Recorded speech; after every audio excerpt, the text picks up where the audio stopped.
Assalamu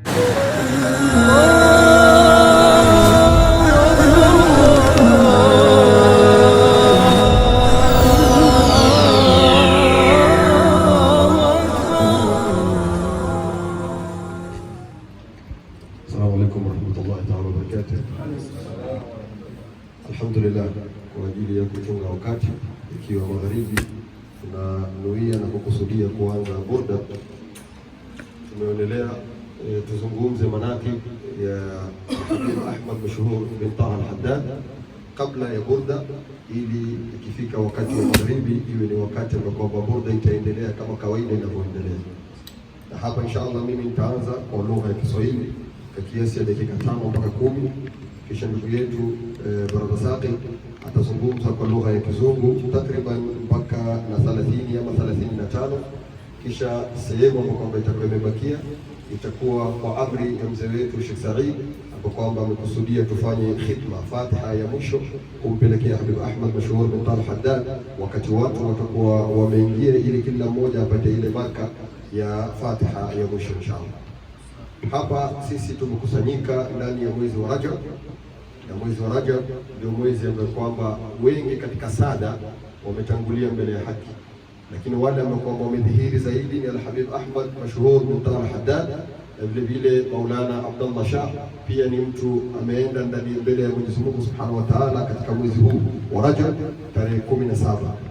Sayyid Habib Ahmad yeye ni wa tarehe 14 ndani ya mwezi wa Rajab.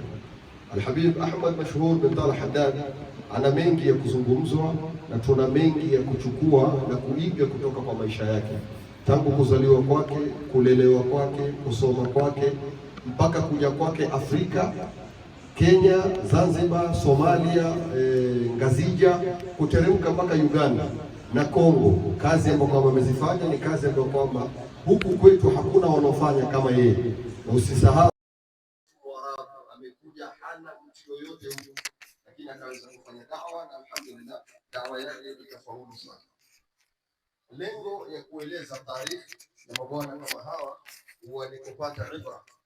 Alhadithu an tarikh la yurithu amjadan, kuzungumzia tarikh sio kwamba tunataka utukufu. Kuzungumza tarikh la kuzungumzia tarikh, kitu ambayo kwamba kama ya lengo ni ibra, ni kuchukua mazingatio katika maisha ya watu kama hawa, ukaweza kuimplement katika maisha yako. Ukasikia Sayyid Ahmad Mashhur bin Taha al-Haddad alikuwa akiswali vipi usiku, alikuwa akisoma vipi, alikuwa akitwali vipi, alitafuta elimu vipi, na da'wa yake ilikuwa vipi. Ukachukua kitu ambacho kwamba wewe unakiweza katika maisha yake ukaweza kufanya. Na kitu kingine pia ni kukupatia ithbat katika moyo wako, wakati uko katika da'wa ama uko katika kusoma, uko katika kusomesha, unapopatwa na matatizo, unapopatwa na dhiki, unapopatwa na shida, uelewe kwamba sio wewe ulioanza hizi shida. Sharif Haddad amefukuzwa ndani ya Uganda. Sharif Haddad karibu kuuliwa ndani ya Uganda, akatoka mbio akakimbilia Kenya. Kwa hivyo wewe utakapofukuzwa mahali, usielewe kwamba la, mbona mimi nafukuzwa na niko katika da'wa. Lazima uelewe kwamba ashaddu nasi, watu wale ambao kwamba wanapata zaidi mitihani ni wenye kuwa karibu na Mwenyezi Mungu Subhanahu wa Ta'ala. Na lao ingelikuwa ukiwa karibu na Mwenyezi Mungu haupati mtihani, basi Mtume Muhammad sallallahu alaihi wasallam asingepata mtihani. Mtume Muhammad ambaye kwamba alichapwa, alipigwa akiwa Taif mpaka akawekwa alama. Hata alipofika Madina akaulizwa, katika da'wa yako ni siku gani ambayo kwamba wewe waona kwamba ulipata shida zaidi? Akasema siwezi kumbuka siku ya Taif, siku ambayo kwamba nilipigwa miguu yangu yote ikajaa damu. Huyo ni Mtume Muhammad sallallahu alaihi wasallam, na hawa ni wajukuu wake ambao kwamba walifuata nyayo ya babu yao Mtume Muhammad sallallahu alaihi wa alihi wasahbihi wasallam. Al-Habib Ahmad Mashhur bin Taha al-Haddad alizaliwa katika mji wa Gaydun ambao kwamba ni sehemu za Hadramut, nchi ya Yemen, na alizaliwa mwaka wa 1907 ama Kiarabu ni 1325 Hijri. Amezaliwa, babake hayuko, babake yuko safari Indonesia kwa sababu ya da'wa, lakini akapata malezi mazuri kwa mamake Sayyida Safia bint Tahir. Sayyida Safia bint Tahir nasaba yake inarudi mpaka kwa Al-Haddad mwenyewe, Al-Habib Abdullah bin Ali al-Haddad, lakini nasaba ya Sharif Haddad haipiti kwa Al-Habib Abdullah bin Ali al-Haddad, yapita kwa ndugu yake Al-Habib Umar bin Ali al-Haddad. Wote ni Haddad, lakini nasaba haipiti pale. Na Al-Haddad asli ya kuitwa Al-Haddad ni kwa sababu katika mababu zao mmoja akiitwa Al-Habib Ahmad, ilikuwa zama zake kuna Ahmad wawili, na hawa Ahmad wawili walikuwa wakichanganya watu. Unaposema Ahmad, wote ni wasomi, wote ni mawali na wote ni wakubwa. Sasa unaposema Ahmad na wako zama moja sehemu moja, ukisema Ahmad unachanganya watu, ni Ahmad gani unazungumzia? Lakini babu yao Al-Haddad hawa alikuwa akipenda sana kwenda kukaa kwa fundi ambaye kwamba alikuwa ni fundi wa vitu vya chuma. Sasa ndio kawa watu wanamtofautisha na yule Ahmad mwingine, wakaanza kusema Ahmad. Ukiuliza Ahmad gani, wanasema Al-Haddad, yani ule Ahmad wa kukaa kwa ule fundi wa chuma. Ndio ikaingia ile lakabu la Ahmad la nini, Al-Haddad ikaanza hapa. Na nasaba ya masharifu wote, kila mmoja kuna sababu ya kwanza. Ukisikia kama ni Albeiti kuna sababu, Albidhi kuna sababu, Jamalil Layli kuna sababu, As-Sagaf kuna sababu. Ukisoma nasaba zao utaelewa mbona kuitwa Sagaf, mbona kuitwa Jamalil Layli. Kwa hivyo Al-Haddad hawa waliitwa Haddad kwa sababu ya babu yao kukaa kwa fundi. Watu wakataka kutofautisha baina ya Ahmad wa kwanza na Ahmad wa pili. Habib Ahmad Mashhur bin Taha Al-Haddad akazaliwa na kulelewa na mama yake ya Sayyida Safia. Sayyida Safia alikuwa ni mwanamke msomi, alikuwa ni mwanamke ambaye kwamba amelelewa katika Baitul Ilm, nyumba ya elimu. Ukisoma tarikhi ya ndugu zake wawili Al-Habib Alwi na Al-Habib Abdallah, utaona kwamba elimu gani huyu Hababa Safia alikuwa yuko nayo. Hababa Safia ndio alomuhifadhisha Al-Habib Ahmad Mashhur bin Taha Al-Haddad Qur'ani. Habib Ahmad hajasoma madarasa kuhifadhi Qur'ani. Qur'ani amehifadhia ndani ya nyumba yao. Mamake akipika, mamake akimnyonyesha, mamake akishona, mamake akifanya kazi za nyumbani, na huku anasoma Qur'ani, ikawa ndio sababu ya yeye kuhifadhi. Kama Al-Habib Abdul Qadir Jailani qaddasallahu sirra, huyu pia amehifadhishwa Qur'ani na mamake. Na hii tukuonesha namna gani wanawake walifanya kazi siku hizo. Leo hii lao utawacha mtoto wako na mama ndani ya nyumba, atahifadhi bongo flavor zote, lakini hatahifadhi Qur'ani. Na ndio hapa yatakikana mtu unapotaka kuoa uangalie waenda kuoa wapi, ni nyumba gani waenda kuingia. Kuna mwanamke ambaye kwamba wewe ukimuoa hata ukasafiri miaka mingapi, una imani ndani ya moyo kwamba nyumba yangu iko safe, nyumba yangu iko sawa. Sio unaenda kumuoa mwanamke, ukisafiri unaambia watchman niangalilie huko. Anaambia sasa watchman unamwambia niangalilie. Kuna khairi yoyote itapatikana huko? Ndio kama ukioa, angalia mama wa watoto wako. Usioe kwa sababu ya nafsi yako wewe mwenyewe, self desire zako mwenyewe. Oa kwa sababu ya familia. Watu wengi wakati tunaoa tunakosea kwa sababu unaoa mwanamke mrembo kwa sababu yako, unakuwa selfish. Mimi nataka mwanamke nikitembea naye hivi watu wananitambua, mumeona bibi yangu. Lakini watoto ndani ya nyumba hawana adabu, hawana akhlaka, hawana character, hawana kitu chochote. Etiquette sama kwamba ziko ndani ya nyumba ni etiquette sama kwamba zieleweki. Haieleweki watoto ni Waislamu ama sio Waislamu. Hawa watu wa zamani walikuwa wakioa wanaangalia nyumba. Na wewe angalia, wazee wa zamani ilikuwa ikifika time ya kuoa, basi watasembia babake akamtafutie. Na wallahi babako akikutafutia mwanamke ukimuoa, mpaka inna lillahi wa inna ilaihi rajiun, kwa sababu walikuwa na qualities ambazo kwamba walikuwa kiangalia. Sisi huku tukioa miezi mitatu miezi sita tayari umeanza kesi, bana huyu ananikera, bana huyu kitu kadhaa, kwa sababu kuna vitu tunaangalia ambapo kwamba sio objectives zafaa kuangaliwa katika kufanya nini, katika kuoa. Kwa hivyo mamake Sayyid Al-Habib Ahmad Mashhur bin Taha Al-Haddad, Hababa Safia, akawa ndio wa kwanza ambaye kwamba alimtamsha mtoto wake Qur'ani, akawa ndio wa kwanza ambaye kwamba alomuhifadhisha mtoto wake nini, mtoto wake Qur'ani. Kama venye tulieleza Sayyid Abdul Qadir Jailani. Sayyid Abdul Qadir Jailani alipoenda madrasa safari ya kwanza, siku ya kwanza kuingia madrasa, mwalimu wake alipomwambia alif, kama mtoto akipelekwa madrasa juzuu anaanza alif, Sayyid Abdul Qadir Jailani alianza alif lam mim mpaka subhanalladhi asra bi abdihi laylan min almasjid alharam, juzu 15 kwa moyo, siku ya kwanza madrasa. Mwalimu akashangaa, akama Sheikh, umejua wapi? Wewe ndio siku ya kwanza unaingia madrasa, umeyajulia wapi? Asema hizi ni nyimbo nasikia mama yangu akiimba ndani ya nyumba, hajui kama ni Qur'an. Asema msikia mama yangu akiimba, basi nimehifadhi zile nyimbo. Uzuri wa kuwa na nani? Uzuri wa kuwa na mwanamke mzuri wa kukulelea watoto ndani ya nyumba. Kwa hivyo Al-Habib Ahmad Mashhur akalelewa na mama yake, akahifadhi Qur'ani kwa mama yake, mpaka ilipofika wakati Al-Habib Ahmad Al-Attas alipokuja kutembea, Al-Habib Ahmad bin Hassan Al-Attas alipokuja kutembea Gaidun, huyu Al-Habib Ahmad bin Hassan Al-Attas ni katika wanazuoni ambayo kwamba ndani ya Hadramut walikuwa hawana mfano, bali kauli zingine zasema kwamba alikuwa ndio amefanana zaidi na Mtume sallallahu alaihi wasallam. Al-Habib Ahmad bin Hassan Al-Attas alikuwa ni mwanachuoni mkubwa na alikuwa ni mtu amekubalika. Alikuwa ni katika wale wanazuoni ambao kwamba ukiwaona unasema walbaqiyatu salihat, wale wema waliobakia. Alipokuja katika mji wa Gaidun, Hababa Sofia akawa anatoka alfajiri, kabla alfajr amemshika mtoto wake mkono, Al-Habib Ahmad Mashhur, anampeleka msikitini akaswali nyuma ya Habib Ahmad. Hapa Al-Habib Ahmad Mashhur ana miaka 7 peke yake tu, lakini anapelekwa alfajiri msikitini kwa sababu kuna mwanachuoni mkubwa amekuja, nenda kaswali nyuma yake. Na mama yake Hababa Sofia akikaa nje ya msikiti asubiria mpaka baada ya swala ndio amchukue mtoto wake amrudishe wapi? Amrudishe nyumbani. Na hii iliendelea siku moja, siku ya kwanza, siku ya pili, na Hababa Sofia akimwambia Sharif Haddad, wewe humjui huyu ni nani, ukipata nafasi jaribu kusoma suratul Fatiha mbele yake. Na utaona sisi mahabaibu wetu wakikuja, habaibi yoyote ambaye kwamba atakuja, ukipeleka mtoto wako kwake, kitu kikubwa ambacho kwamba umwambie soma Fatiha. Hii ndio siri, soma Fatiha. Ukisoma Fatiha umtilia dua.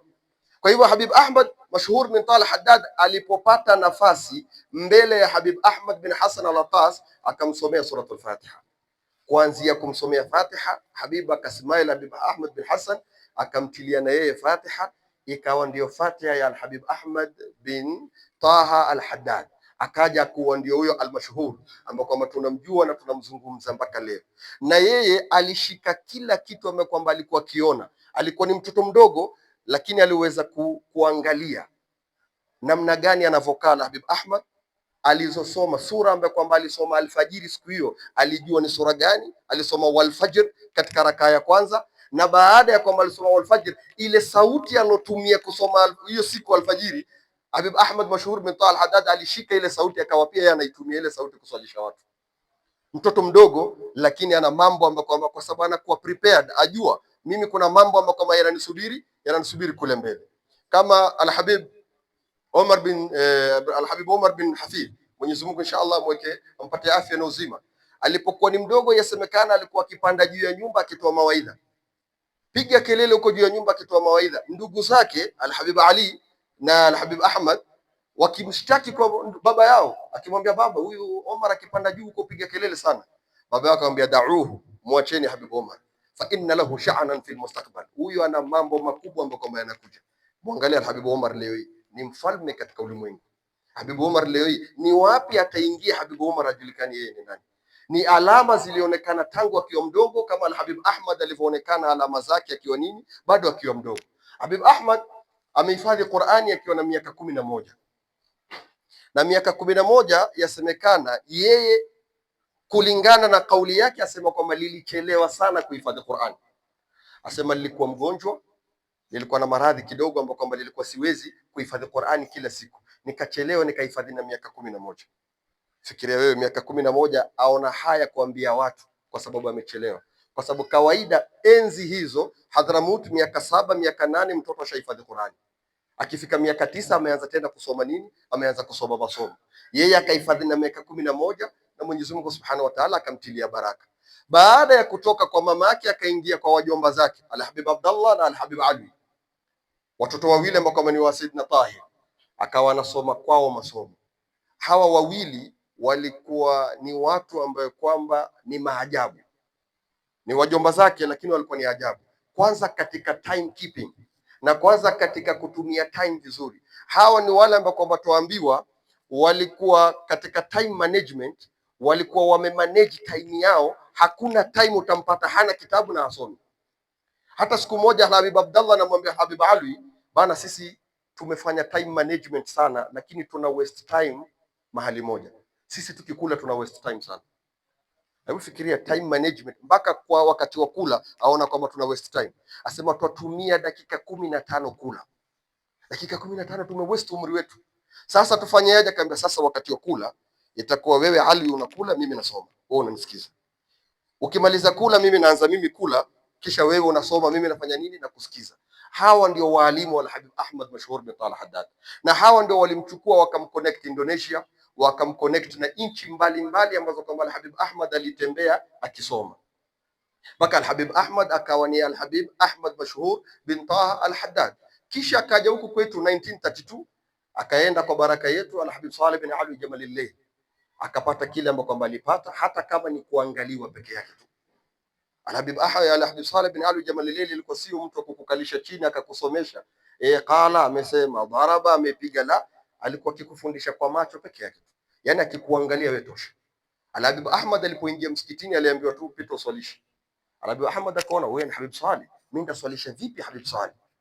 Ile kuambiwa pita uswalishe ndio tayari ashapatiwa makamu, ashaoneshwa kwamba wewe utakuwa ni imam katika siku za mbeleni. Na ndio Alhabib Ahmad Badawi akamwambia igtanimil fursa, patiliza fursa, umeambiwa uswalishe. Habib Saleh hakuambii tu coincidentally, hizi ni katika taratibu rabbani, ni katika mipango ya Mola subhanahu wa Ta'ala. Mpaka yeye kukuambia uswalishe ni kwa sababu kuna kitu ameona kwako. Akaswalisha pale, kisha akatiliwa Fatiha na Habib Saleh, akatoka safari ya Somalia, wakapita Zanzibar na kwingineko, kisha baadaye ndio alirudi Kenya. Katika maajabu, nikimaliza, katika maajabu ya Habib Ahmad Mashhur ni kwamba yeye amefanya dawa nchi za Kiafrika na amekuja huku hana mwenyeji, amekuja peke yake. Ameshuka pale Mombasa, hakuna mtu wa kumpokea. Ameshuka Mombasa, hakuna anayemjua yeye ni nani, wala yeye hajui mtu yoyote. Lakini alipotoka Mombasa, amewacha watoto, amewacha wanafunzi, amewacha umma. Angalia hauli ambayo kwamba itafanywa Mombasa, angalia na hauli ambayo kwamba inafanywa Nairobi. Huyu ni mtu amekuja huku, hana mtu yoyote wa kumpokea. Ameenda Uganda, hana mwenyeji yoyote, amesilimisha wa kusilimisha. Amepasua Uganda mpaka Kongo, hana mtu yoyote ambaye kwamba ni mwenyeji wake. Lakini nini? Anategemea kwamba hii dawa ni ya Mwenyezi Mungu, sina haja ya kupata usaidizi wala kupata mtu ninayemjua. Dawa ya Mwenyezi Mungu na tawakkal kwa nani? Kwa Mwenyezi Mungu Subhanahu wa Ta'ala. Habib Ahmad Mashhur bin Talha Haddad akaishi huku kwetu katika miji ya East Africa takriban miaka 25. Yeye yuko huku kwetu anafanya dawa na akafanya connections na watu wengi na akatuanzia mambo mengi. Miongoni mwa mambo ambayo kwamba alituanzia na yanaendelea mpaka leo kwa ikhlasi yake ni burda ambayo kwamba hii tutaisoma baada ya maghrib. Na hawa ambao kwamba ndio viongozi wetu wa burda, hawa ni katika wale baqiyatu salihat. Hawa ni watu wamemuona Alhabib Ahmad Mashhur bin Taha, bali wamekaa na yeye, bali Habib Ahmad Mashhur bin Talha Haddad mwenyewe akiwapenda. Kwa hivyo na sisi kuona hawa ni kama tumemuona nani? Alhabib Ahmad. Maana sisi Mwenyezi Mungu Subhanahu wa Ta'ala hakutujalia, lakini kwa kuona hawa wasema furaha ni kwamba man raahu au raa man raahu.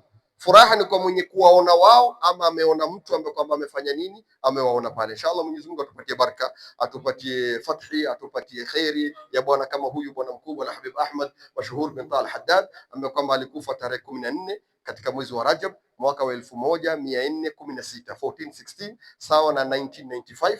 Alikufia Jidda, akasaliwa Jidda na Alhabib Muhammad bin Ali al-Maliki, kisha akasafirishwa kupelekwa Makka, akasaliwa tena Makka na kuzikwa katika makaburi ya Al-Hajun, sehemu za Maala ambako kama kumezikwa Alawia wote. Kwa haya machache ambayo kama nimezungumza, asalamu alaykum wa rahmatullahi.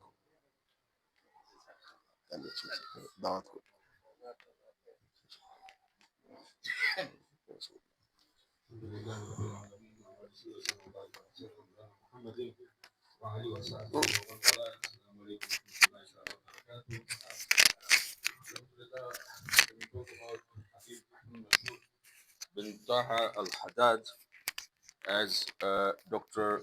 Mustafa Al-Badwi mentions, he's a man of many splendors. And indeed, he's a man of many splendors. There's so much to discuss about, so much to talk about.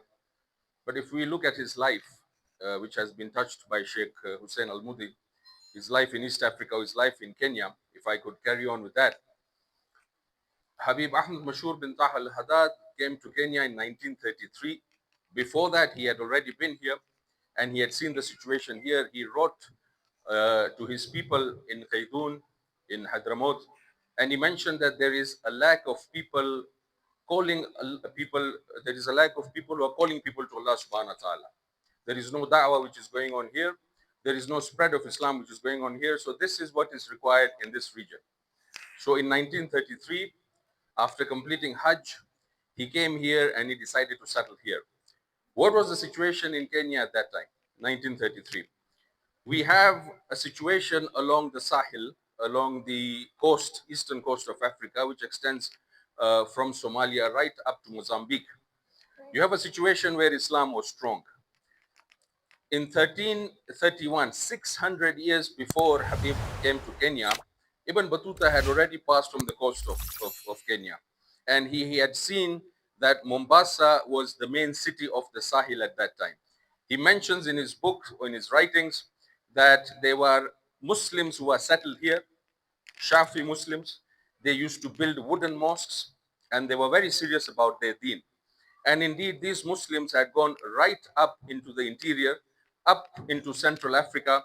They had opened up trade routes, and as they opened trade routes, they were even spreading the deen of Islam. And they were building houses, they were building establishments, they were building settlements. There were people who were bringing a lot of civilization, a lot of progress into these regions. Now we have the British who are here in 1933. And these were the colonial forces. When they came in with the missionaries. Their idea was to turn this region, this area, into a Christian area, Christian majority area. And they thought that they could do this easily. But what they encountered was people who are very strong upon the deen. They are based upon the deen. It is not easy to shake them. So they decided to attack the Muslims by defaming them. They would talk about the Muslims as being slave traders, conveniently forgetting that they themselves were the biggest slave traders of the region. They tried to defame Muslims, to defame Islam in turn. So this is the kind of situation that Habib came into and found himself into. We know that along the coast there was the Sultanate of Zanzibar, and this was the stronghold. This was an actual Islamic state. This Sultanate of Zanzibar was crucial, fundamental in spreading Islam to the interior of this East African region. But by that time, its power had already dissipated, it had finished. But still, there was a strength to it in the sense that it was culturally strong and religiously strong. Now, in order to finish this, what they did, what the colonialists did was in collaboration, in conjunction with Julius Nyerere, as you know, the first prime minister, the first president of Tanzania, he was a devout Catholic and he had the backing of evangelists and the Western powers. They decided to finish Zanzibar once and for all. And they did that with Sheikh Abid Karume through the Afro-Shirazi Party. In 1964, there was a revolution. The opposition came into power and Zanzibar became just a province of Tanzania. It went into insignificance. So Habib came into such a situation where Islam was weak, Islam was being attacked, Muslims were being attacked. وَمَنْ يَتَوَكَّلْ عَلَى اللَّهِ فَهُوَ حَسْبُهُ. When you put your trust in Allah subhanahu wa ta'ala, He is the one who suffices for you. He came into a hostile situation and he decided to settle here. And as Sheikh Hussein Al-Mudi mentioned, there were people already in Kenya or along the coast, but when Habib came, he had nobody to support him. He had nobody to receive him. There were Hadramis at that time in Kenya, along the coast. Okay, they had families, so they would receive their families. There was nobody from Al-Haddad family. He came here and he was on his own. He did not know the language, Swahili. He did not know the culture. But when he came here, there were already scholars, local scholars. These were from Jamalul Layl, and these were from the people of, or the followers of Sheikh Abu Bakr bin Salim. They were settled here. Again, Habib had nobody. This is tawakkul in Allah. He came and he settled because he saw that there is a need to be here. And then this is the point from which his da'wah started. Coast was the point of his stronghold.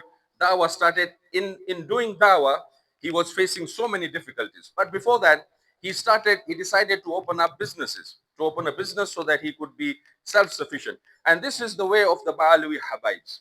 They do not depend on people. They do not want to be under somebody, subjugated by somebody, or to be under a salary, because then you have to dance to somebody's tunes, as they say. They wanted to be independent. So Habib opened a shop. Look at the difficulties he's facing. We are talking about the difficulties Habib faced. We all see the good and we feel that there is ease in getting or in attaining that good, but there is so much difficulty that they go through. He opened a shop, okay, and this was in Nkrumah Road at the coast. He was selling grains, milk, bread, essentials like that.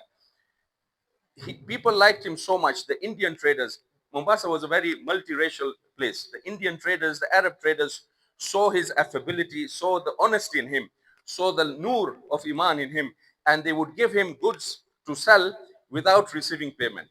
And he would say, I don't have anything to pay you. They'd say, it's okay, Habib, you can sell, and when you have the money, you can pay us. Now, what was happening was people were taking goods from him, but they were not paying back. And people told him, they said, Habib, you are being taken advantage of. They are not repaying you back. What was Habib's answer? He did not go out and fight. He did not go and confront those people. He said, they are not paying because they are in need. And when they have money, they will pay me back. They wouldn't pay. Habib would keep on restocking his place. But there was one thing that he was always particular about, and that was giving out his zakah. Even if he did not get payment, because there is a business cycle, there's business transaction is necessitates that you sell, you invest, and you need to have money in return. Habib would make sure that even though this was not being sustained for him, he would still pay zakah. He opened one business, his sons came, there was an issue, they closed down that business, he opened another shop. There was an issue where one of his sons was accused of actually theft, but then that the case was disproven against him. So these are the kind of challenges he faced, all because he wanted to do da'wah, because he had the objective of Allah subhanahu wa ta'ala in his mind. So he started even selling perfumes. He started selling wristwatches from Saudi. He would bring wristwatches from Saudi, give it to his sons to sell so that he would be self-sufficient and he would not be under anybody's obligation. So Habib started doing the dawah trips. He faced difficulties in those dawah trips as well. They would have to cross forests, they would have to cross jungles, they would have to cross areas where there were wild animals. The people around Habib would get panicked, but Habib would be smiling, Habib would be calm. They said that they would see them walking and the animals are looking at them, dangerous animals, but they would not harm them. Habib would have to cross rivers. They would have to cross areas which were flooded. They went to do da'wah. They went to the villages which required da'wah which required to be told about Islam. He had a very beautiful way, and it's worth mentioning that his manhaj of doing da'wah was that he would send scouts before so that they go and see and they survey a place. They come back, they give a report, so they knew what was required in that place. They knew the traditions of that place. Habib would go there with provisions. He would give them provisions. He would settle there. He would see what they are doing. And within a few days, they would then start talking about deen. And this was always preceded by Mawlid. There would be Mawlid and drums to invite the people. And then they would talk about deen. And then when they saw that there were the initial people who would come into Islam, Habib would teach them about Tahara, about Salah, about what is halal, what is haram. And then they would leave with the promise to come back. They would come back and carry on giving them more knowledge, more information that is required of the deen. And if there was an individual, if there was a young man who was eager to learn, Habib would take him all the way to Mombasa, spend several months with him there and bring him back so that he could teach deen. So this is a follow-up that they were doing. It wasn't just going there, giving beautiful speeches, attracting people with their words and then disappearing. No, there was a follow-up. And this is something that is essential, that is required. One of the biggest problems that Habib faced was this thing of hasad, jealousy. And they say all the Ahl Bayt, if you read the history of the Ahl Bayt, in different times, in different epochs, they have suffered jealousy at the hands of the rulers. Whenever they went, any place that they went to, be it Egypt, be it any other area within the Sham, when they were received, people would come out of the cities to receive them. This was something that the ruling class did not like, because they were taking away the fanfare from them. So they received a lot of hasad. Likewise, Habib faced a lot of hasad from the notables in Mombasa, from some scholars, from people who are influential, and who are important in society. This was what he faced, what we can say hasad, what we can call jealousy. It is said that once in Masjid Noor in Bondeni, Habib was actually physically assaulted. And when his followers, when his students said that we would like to take revenge on your behalf, Habib, he stopped them from doing that. He even stopped them from reporting this matter to the police. But he stopped going to Masjid Noor in Bondeni to give his talks and and for his speeches. It is also said that there were individuals who sent upon Habib jinns. These jinns tried to attack Habib. It is said that one jinn actually apologized to Habib for being sent to him. Another jinn attacked Habib, but then Habib, with his invocations, with his du'as to his ancestors, was able to overcome that jinn. And one of the biggest problems that he faced was sihr. He was actually a victim of witchcraft, and that witchcraft was so strong that it put Habib on a bed for a month. Habib would not come out, he would not see visitors. This was the situation that he found himself in. And this is how the Anbiya also face problems. This is how the people of Allah subhanahu wa ta'ala face problems. We are told that when who are the ones who are most affected? Man ashadda balaw al anbiya thumma al amthal fal amthal. Okay, it is the prophets, it is the messengers who face the most difficulties. And this is a hadith in found in the Sunan of Tirmidhi and Ibn Majah, and it is brought to us by Sa'd ibn Abi Waqas as narrated by his son. It is the people who are closest to Allah subhanahu wa ta'ala who face the most difficulties. This is a lesson for us. This is something for us to reflect on and for us to see. What it does to them is that it purifies them and elevates them. For us, it is a lesson. We look at them and we get, like Sheikh Hussein was saying, this is Ibra for us. We get lessons from them, we learn lessons from them. How did Habib come out of that 1 month of being a victim of witchcraft? It is said that in a dream vision, he saw his Sheikh, Habib Ahmad bin Mohsin al Hadar. This is the Habib from whom he got his spiritual openings. He came to him, and then people say that the ones who have gone cannot help us. But Habib Ahmad came to him in a dream and he said, "Oh, my son, what ails you? What is the problem with you?" And he said, "Yeah, Habib, you know what is happening to me." It is said that Habib Ahmad placed two horns on the sides of Habib Ahmad, and he prayed for him for a long time. After that, Habib was cured and he came out. Okay, so these are the lessons that we learn. These are the lessons of 1933 onwards when Habib was in Kenya. It wasn't a bed of roses. It wasn't a walk in the park. Habib had to face so many difficulties. And as Sheikh Hussein Al Mudi said, the reason why we recount these incidences, the reason why we talk about the Habibs, about our Shuyukh, is so that we may emulate them, so that we may reach close to the stations that they reached. May Allah subhanahu wa ta'ala bless this gathering of Habib Jamil Deen. May Allah subhanahu wa ta'ala always keep us as amongst the ones who remember the Salihin and who benefit from them. You will excuse me if I've gone on too long, Sheikh Hussein. Wa afwan minkum. Assalamu alaikum.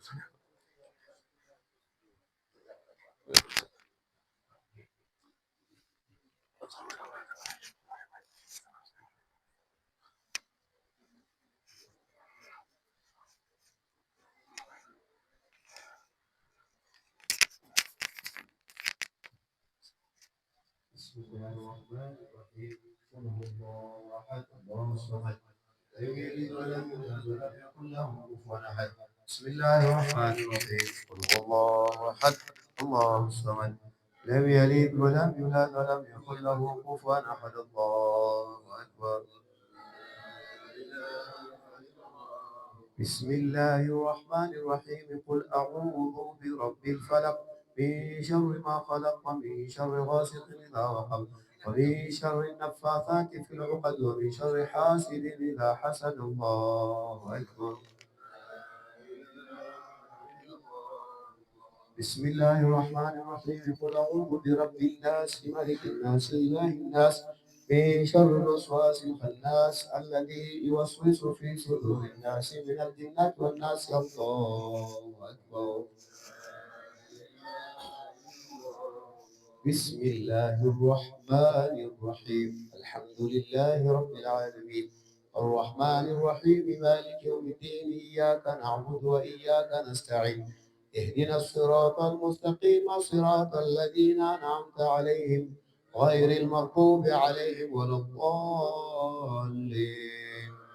بسم الله الرحمن الرحيم ألف لام ميم ذلك الكتاب لا ريب فيه هدى للمتقين الذين يؤمنون بالغيب ويقيمون الصلاة مما رزقناهم ينفقون والذين يؤمنون بما أنزل إليك وما أنزل من قبلك بالآخرة هم يوقنون أولئك على هدى من ربهم وأولئك هم اللهم اجعلنا من المفلحين اللهم اجعلنا من المفلحين اللهم اجعلنا من المفلحين وإلهكم إله واحد لا إله إلا هو الرحمن الرحيم الله لا إله إلا هو الحي القيوم لا تأخذه سنة ولا نوم له ما في السماوات وما في الأرض من ذا الذي يشفع عنده إلا بإذنه يعلم ما بين أيديهم وما خلفهم ولا يحيطون بشيء من علمه إلا بما شاء وسع كرسي السماوات والأرض ولا يؤوده